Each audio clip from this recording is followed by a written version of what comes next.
వైసీపీలో వణుకు, షర్మిల రాకతో ప్రకంపనలు. వెంటనే వైసీపీ సోషల్ మీడియా ఎదురుదాడి. షర్మిల వ్యక్తిత్వాన్ని దెబ్బతీసేలా పోస్టింగ్లు, వివరణ పేరిట సజ్జల విసురులు. వైఎస్ పేరును షర్మిల దుర్వినియోగం చేస్తున్నారు. లేని పార్టీని అధ్యక్షురాలిగా గందరగోళం సృష్టిస్తున్నారు.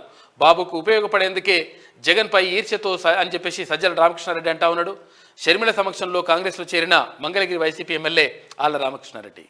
దోచుకోవడం దాచుకోవడమే, ఏపీలో ఎక్కడ చూసినా మైనింగ్, ఇసుక, మద్యం మాఫియానే. ఇక జగన్ పాలనలో అన్న రాష్ట్రం అధోగతి. 10 లక్షల కోట్ల అప్పు తెచ్చారు. రాష్ట్రానికి రాజధాని ఉందా? విజయవాడలో మెట్రో ఉందా? 10 పెద్ద పరిశ్రమలైనా వచ్చాయా?